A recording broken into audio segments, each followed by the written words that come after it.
Okay, so today we're going to start section 6 of chapter 1, and we're going to be solving other types of equations, and we'll be solving in this first part of section 6, we'll be solving polynomial equations. So the steps that we're going to follow, most of the polynomial equations can be factored. You should always look for a GCF first before you begin any type of factoring.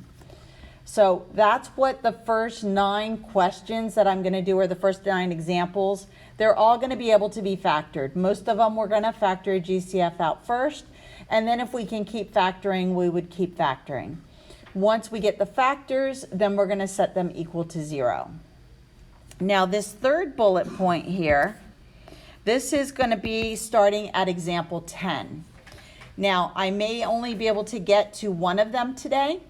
However, the homework that's due Tuesday, the 1.6a homework, does not have this technique on it.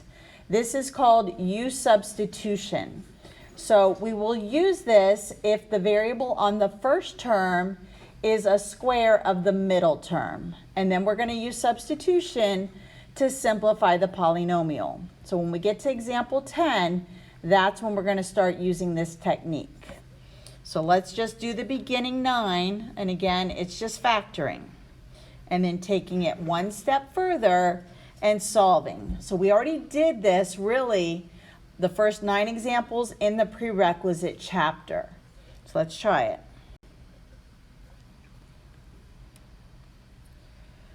So the first thing I need to do is set my equation equal to 0. Then I'm going to begin to try to factor it. So I'm going to subtract the 48 and move it to the left side. So I'm going to subtract 48x squared from both sides of my equation.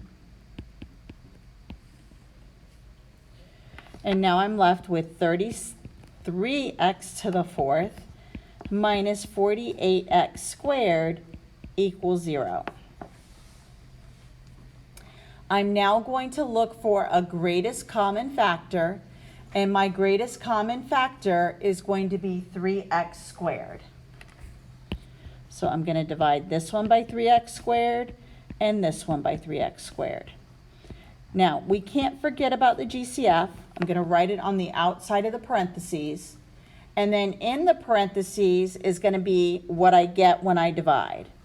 So when I divide 3x to the 4th by 3x squared, I'm left with x squared.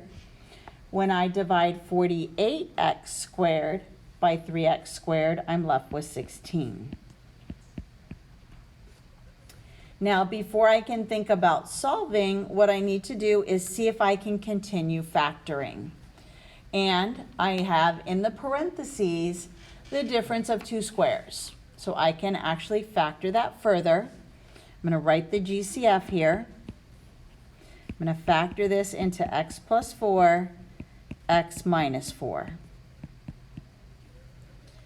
Now that my polynomial is fully factored, I'm going to take each of the factors and set them equal to 0, including the GCF. So I'm going to first set 3x squared equal to 0, then the x plus 4, then the x minus 4. I now need to solve for x on all 3. So for the first one, I'm dividing both sides by 3, because remember, you're supposed to isolate the x squared term.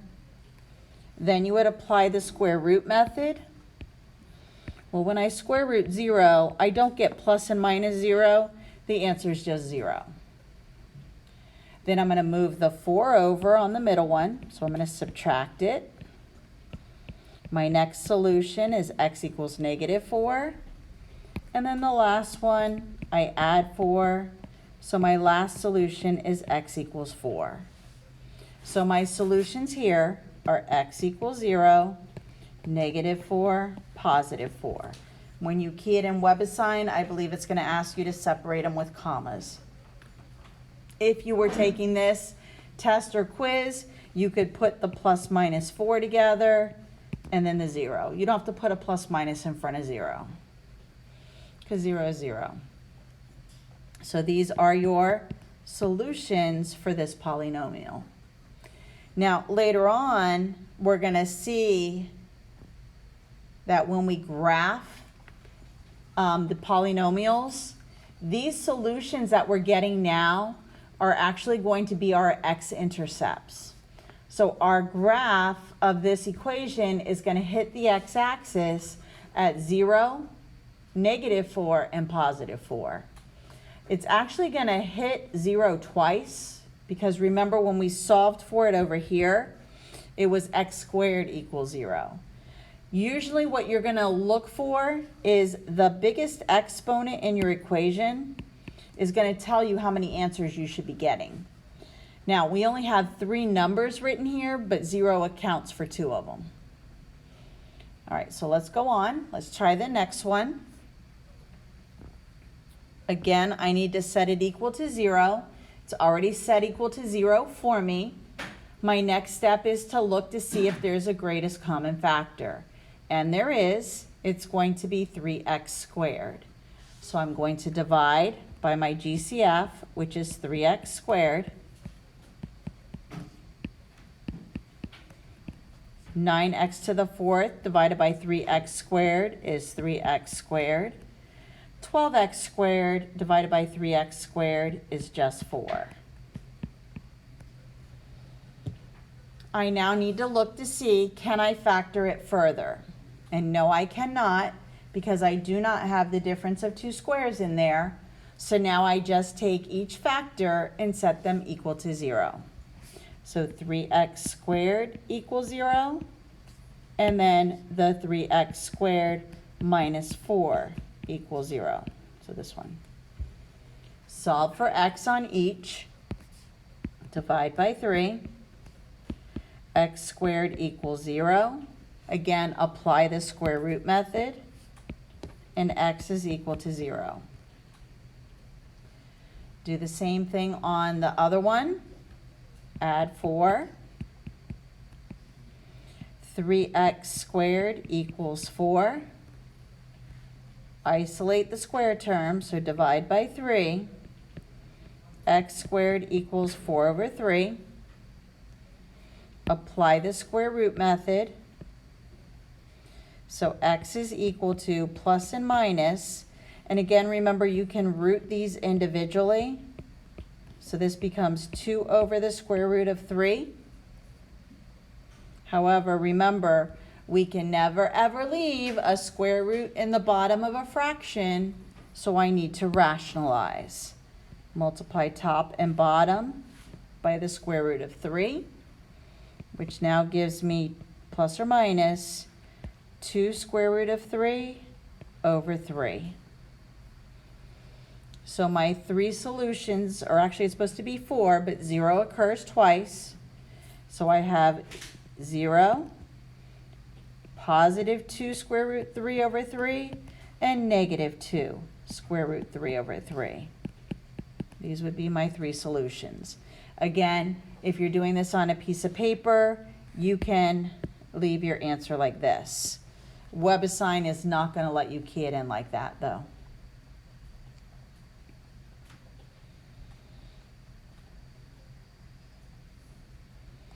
Pretty good on 2. Let's try 3. So for number 3, first look to see if there's a greatest common factor. There isn't anything in common to all 4 terms.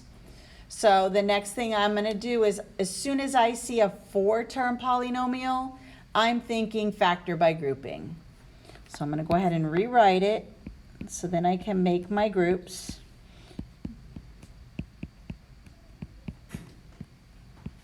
So I'm going to make a red group and a blue group. I'm going to look for the greatest common factor of my red group, and that is going to be x squared.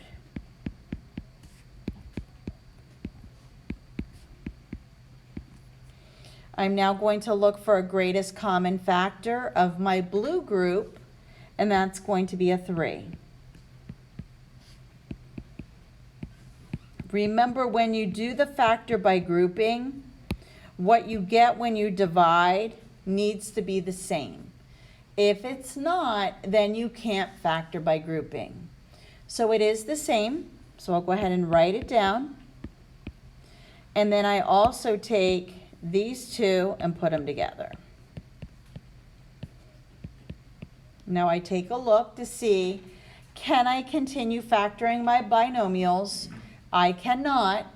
Neither of them are factorable any further. So now I take each of the factors and set them equal to 0.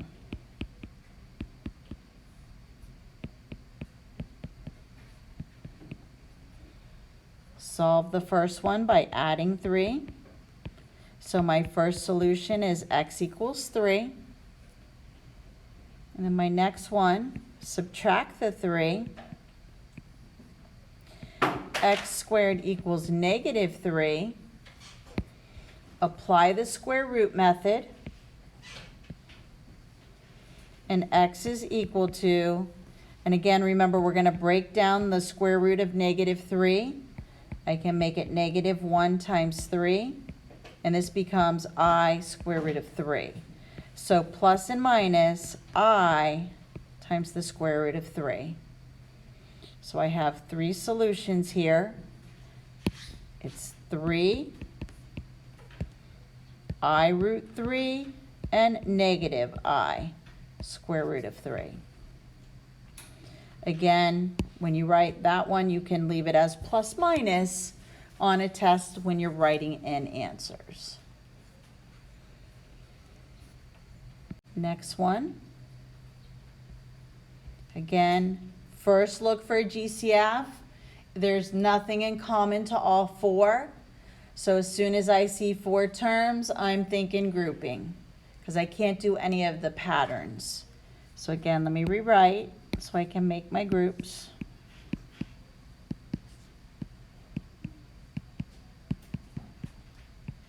I'm going to make a red group and a blue group. So my greatest common factor of the red group is going to be x squared.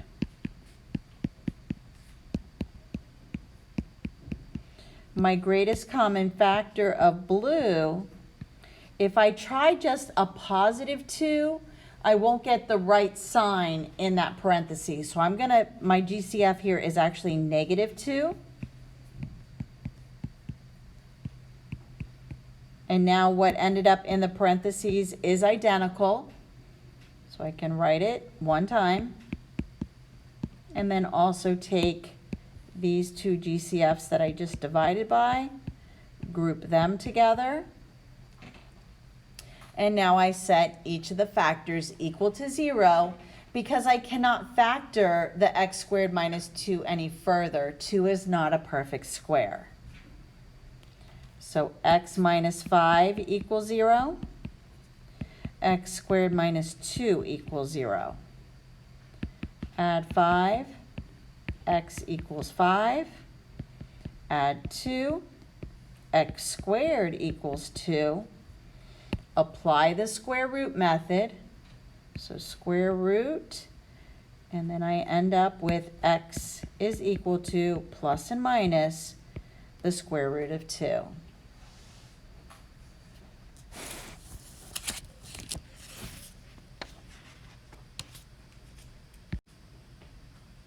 Okay, so for example 5, again, always look for a greatest common factor first. I can actually divide all 3 numbers by 3x.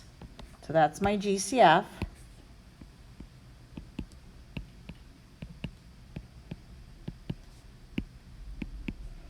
After I divide 6x to the third by 3x, I'm left with 2x squared. 27x squared divided by 3 is negative 9x. And then the negative 54x divided by 3x is negative 18. Now I have to look to see, can I factor my trinomial further? Now at this point, for factoring the trinomial, whatever technique is going to work for you, you can use. You can either guess and test, you can use factor by grouping, or any other polynomial trinomial trick you know. Now, I'm going to actually do guess and test, and then I'm just going to show you, for those of you who are not good at guessing and testing yet, I'm going to show you factor by grouping. So if I guess and test, I'm going to go ahead. Do not forget about this GCF, because this GCF does become one of our solutions. So now I'm going to set up my two binomials for my guessing and testing. So in the first spot are the factors of the 2x squared. So there's only one way to get a 2, and that's 1 times 2. So I could put 2x here and 1x here. Then in the second spot are the factors of the negative 18. Now, they're going to go right here. Now, I'm either going to choose 1 and 18, 2 and 9, or 3 and 6. And they also have to be negative, or one of them does. So I'm going to try 3 and 6, and I'm going to put positive 3 and negative 6. Now, once I place these numbers into the binomials, you need to FOIL it.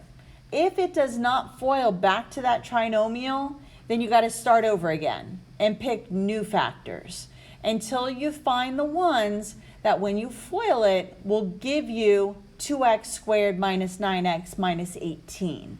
This is the guess and test method. So if I do a quick FOIL, really the main thing I'm looking for is the outer and the inner to see if they equal the middle. So if I do this, I get 2x squared. Outside gives me negative 12x. Inside 3x. And last, negative 18. Notice when I add them, I did get the trinomial to come back. So now that I found that I factored it appropriately,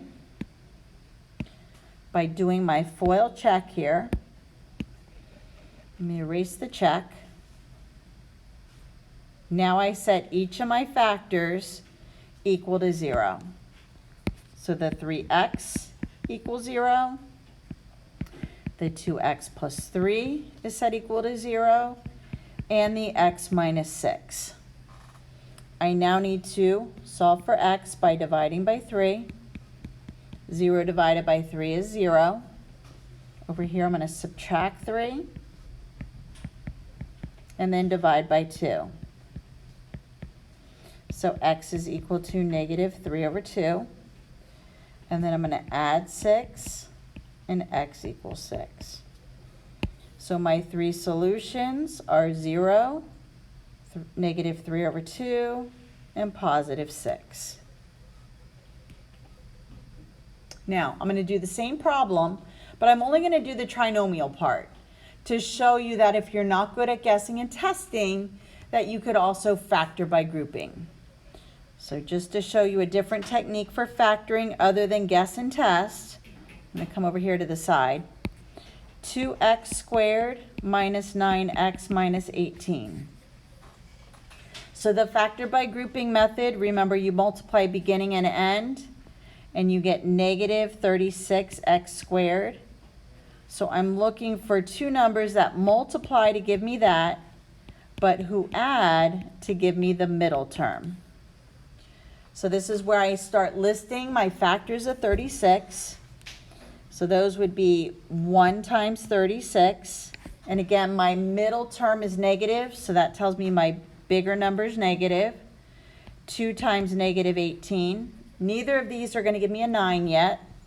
But as soon as I get 3 times 12, negative 12, that gives me the negative 36. And when I add them, I get the negative 9. So now when you factor by grouping, you write the first term of the polynomial. I'm replacing the negative 9 with these two numbers I just found. It doesn't matter the order that you put them in there. If you put the 3 first or the 12, you're going to get the same answer either way. Now that I've done that, now I factor by grouping. Now this is a little bit longer, but honestly, if the numbers in your trinomial are big, sometimes it takes the same amount of time as guess and test. So make your groups. My GCF of the first group is going to be x. My GCF of the next group is going to be -6. And now I'm left with 2x plus 3. So again, this is the same. So you write it once. And then you take these two, and they go in the other binomial. Notice it's the same answer that I got when I guessed and tested. So again, however you want to factor your trinomial, whatever technique that you're used to, that's what you're going to use at that point. Pretty good on number 5. Okay, let's try number 6.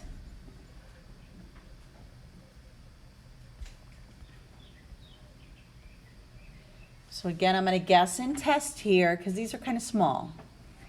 So I'm going to list the factors of x to the 4th power. I'm going to split that into x squared and x squared. Then my factors of 2 are going to be 2 and 1. And oops, back up. The sign, in order to get a positive 2, I either need a positive times a positive or a negative times a negative. And because my middle term is negative, both signs are negative. I now look to see, can I factor further? The first one I cannot. It's going to stay the same.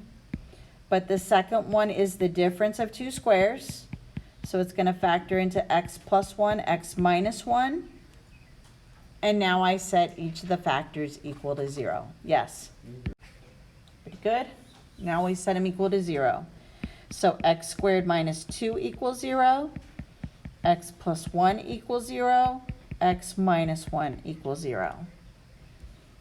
Add 2. Square root.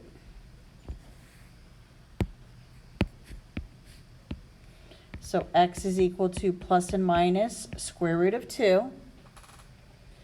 And then the next one, I'm going to subtract 1. So x is equal to -1. Add 1 on this one. X is equal to +1. So if you just want to write it as x equals plus and minus 1, you can do that. But again, WebAssign will probably have you separate them. This number 6 that I just completed, when we get to example 10, it's the exact same polynomial. However, I'm going to teach you a different technique to do number 10 when we get there, and it's called the U-Substitution. However, if you're okay with doing this and sort of treating it like a quadratic, you can factor it this way, which is a lot simpler. All right, let me go on to number 7. We're going to do the same technique on number 7. Treat it as if it's a quadratic. So go ahead and go right into your binomials. Factors of x to the 4th are going to be x squared times x squared. And then factors of 12, now for the 12, I'm looking for factors that are going to give me a -7. So so if I start listing them, -1 times -12, -2 times -6, none of these are giving me -7 yet. But when I get to -3 times -4, that's my magic combination. I put those two numbers in there. And now I have to look, can I factor further? And the only one I can factor further is the second binomial. So this one is staying the same. But this one will factor into x plus 2 and x minus 2. Set each equal to 0.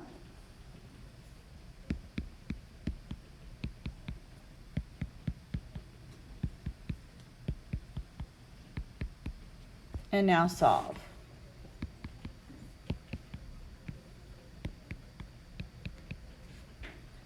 Again, I'm going to use the square root method here.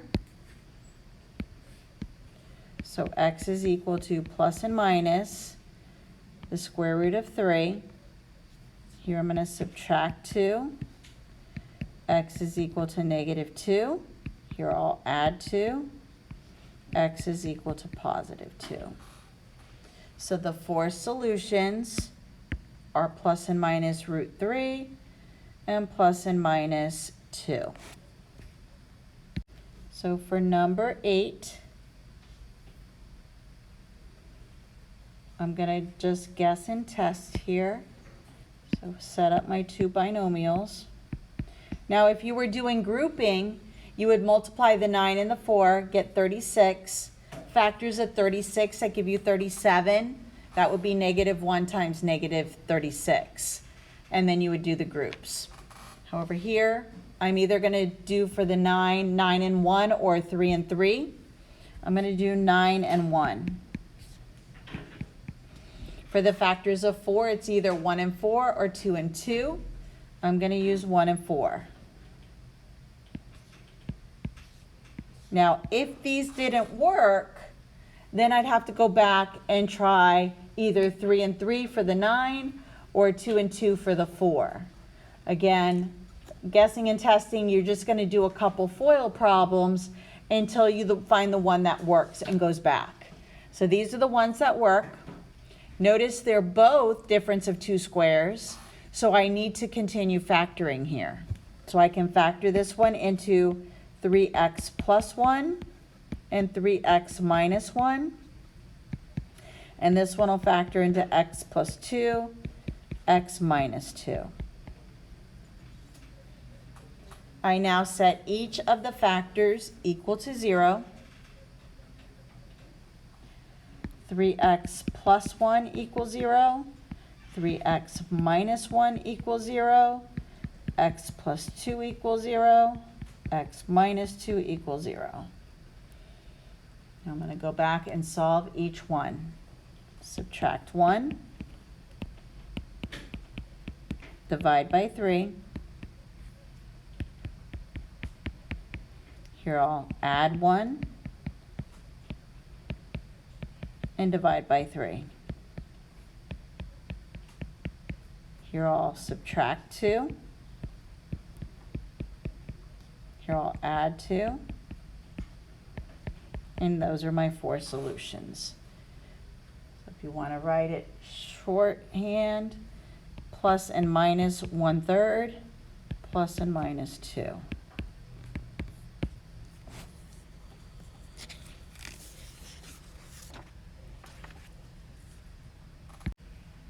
Okay, so we did the rational equations back in the prerequisite chapter.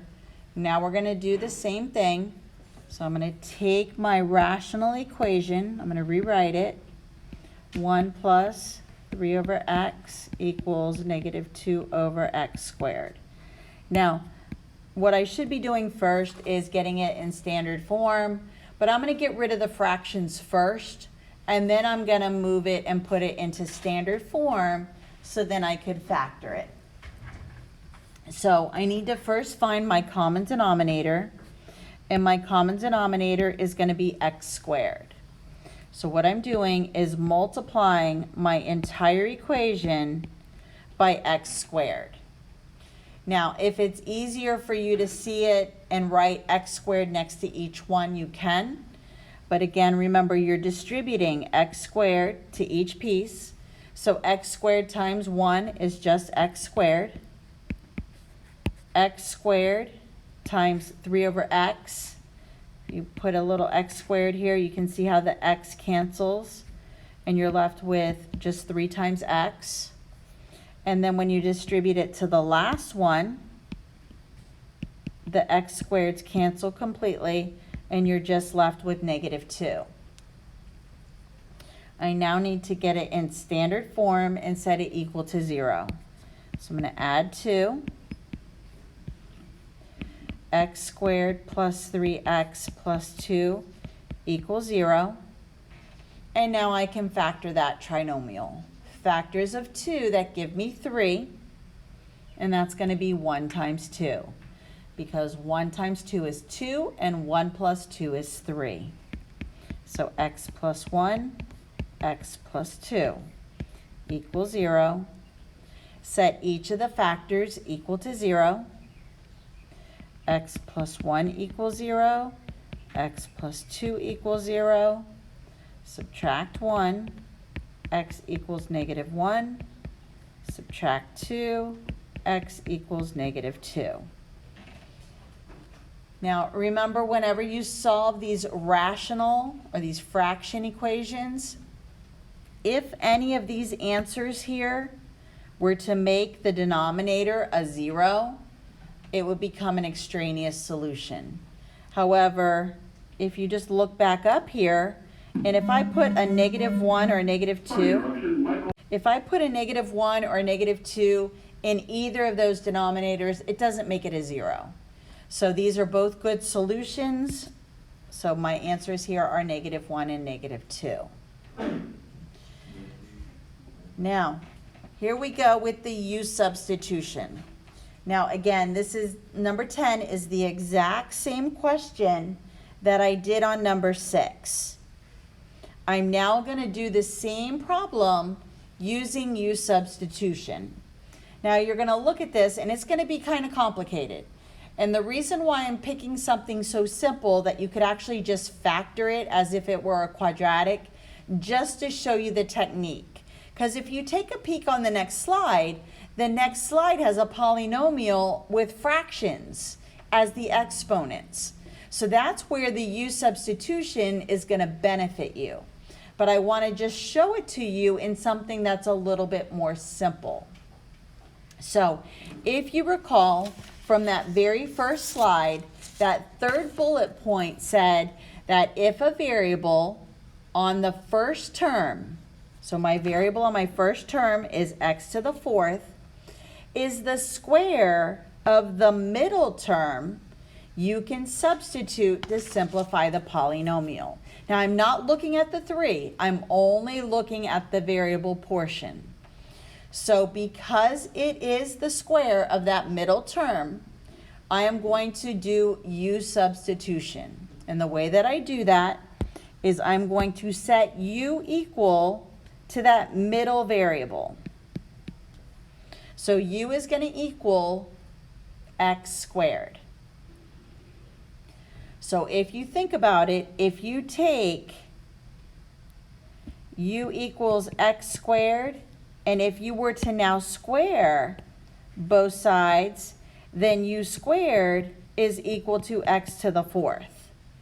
And that's what we're trying to do here.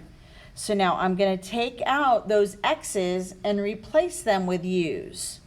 So now my equation is now going to be U squared, because U squared represents x to the 4th, minus 3u plus 2 equals 0.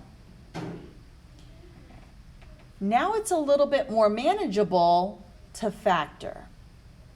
So now I'm looking for the factors of positive 2 that when I add them give me negative 3. And those factors are going to be negative 1 and negative 2. So U minus 1 and U minus 2. I now set each of those factors equal to 0. I'm going to add 1. U equals 1. And U equals 2. Now, the question on the test isn't going to say find the value of U. It wants x. So if you remember what you set U equal to, which is up here, I'm now taking out this U, and in place I'm putting x squared. So now I'm going to rewrite it as x squared equals 1, and over here x squared equals 2. And now I just apply the square root method. Square root, and I get x is equal to plus and minus 1. Over here, square root. X is equal to plus and minus the square root of 2. So my two answers here are plus and minus, or 4 answers, plus and minus 1, and plus and minus the square root of 2. So here's number 11. So this is where, when we get something complicated like this, and they're expecting us to factor this, where the U substitution is going to pay off. So whenever we see something and they're expecting us to factor it, I'm always going to set U equal to this middle term. So it's going to be set equal to x plus 1 to the 1/3 power. So then, if I know that U is equal to x plus 1 to the 1/3 power, then U squared is the first term, which is going to be the x plus 1 to the 2/3. So now I can replace this with U squared, replace this with U, and then just put the minus 2. And now it's a lot more simpler to factor. So now I'm looking for the factors of -2 that when I add them or combine them, I get -1. And those two factors are going to be -2 and +1. I now need to solve for U. Set each one equal to 0. Add 2. -1. Now this is only what U equals. I now need to substitute back and put in the x plus 1 to the 1/3 power. So again, remember up here what we defined U to be was this. So I'm going to take out U and put in x plus 1 to the 1/3 power on both. And now I need to solve for x. Now, to get rid of that 1/3 power, what I'm going to do is cube both sides. Essentially, 1/3 power is the cubed root. But what I'm going to do is raise both sides to the 3rd power, because 1/3 times 3 is now just to the 1st power.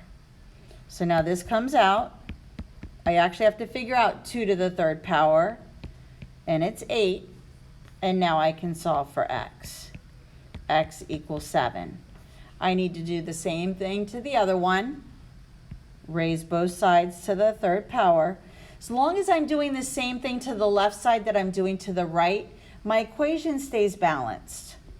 So then this cancels this. It becomes a 1. So x plus 1.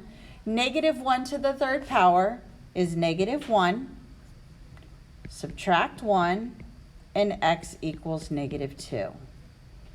So this is how you can solve a polynomial that has rational or fraction exponents. Okay, let's try one more with a U substitution. So again, we're going to set U equal to the middle term. So U here is the 2x minus 1 to the 1/3 power. So again, this will become U squared plus 2U minus 3 equals 0. I now can find the factors of -3 that give me +2, and that'll be +3 and -1. Set it equal to 0, so U plus 3 equals 0, U minus 1 equals 0. Solve for U first. Add the 1. Again, we don't want U, we want x. So now I need to substitute back what U equals. So remember, U up here was 2x minus 1 to the 1/3 power. So take out the U. 2x minus 1 to the 1/3 equals -3. 2x minus 1 to the 1/3 power equals +1. Again, to get rid of that exponent, I'm going to raise both sides to the 3rd power. This will cancel this, and it becomes a 1. So 2x minus 1 comes out. -3 to the 3rd power is -27. Over here, the same thing. Well, let me finish solving this one. So I'm going to add 1. 2x equals negative 26. Divide by 2, and x equals negative 13. Over here, again, raise both sides to the third power. 2x minus 1 equals 1. Add 1. 2x equals 2. Divide by 2, and x equals 1. And those are the two solutions there. Let's try 2 more examples. These are a little different. I'm going to substitute u for the fraction, which is the middle term. So here I'm going to let u equal x over x plus 1. Okay, so again, you're going to set u equal to that middle term. So now what I'm going to do is substitute the u every time I see the x over the x plus 1. So it's going to go here, and it's going to go here.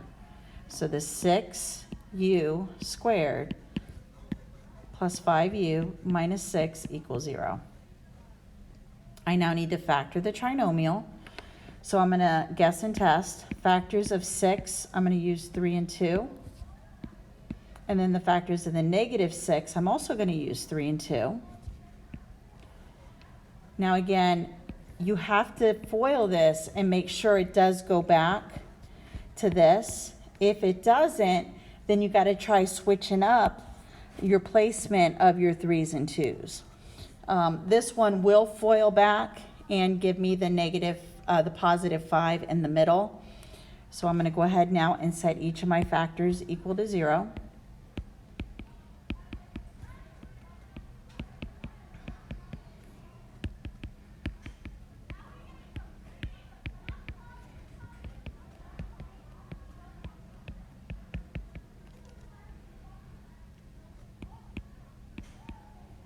So u equals 2/3.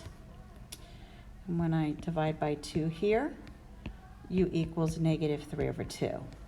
Now again, don't stop here. Now we have to go back and we have to take out the u and replace what u equaled. And u was the x over the x plus 1. Set it equal to 2/3. Same thing here. And just put the negative sign on one of the numbers. So now what I'm going to do is I'm going to treat this as a proportion, and I'm going to cross multiply. So I get 3x equals 2x plus 2. Subtract the 2x. X equals positive 2. Over here the same thing. Treat it like a proportion. Move the 3x. 5x equals negative 3.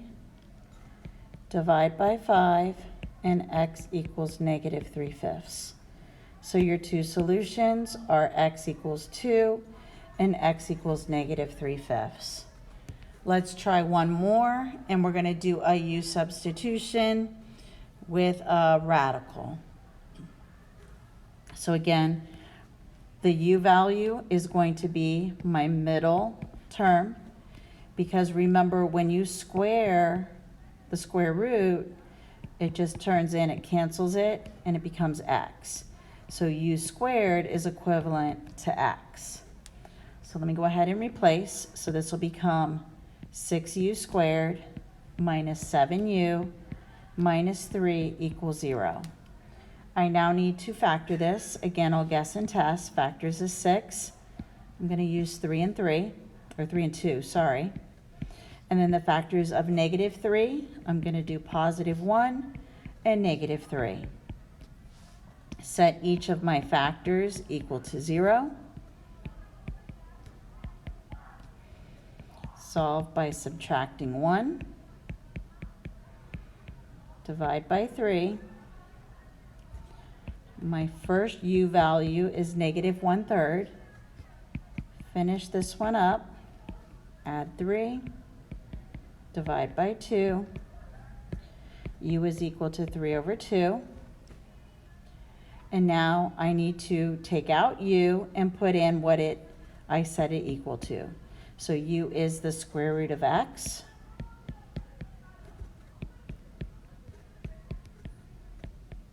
So again, to get rid of that square root, I square both sides.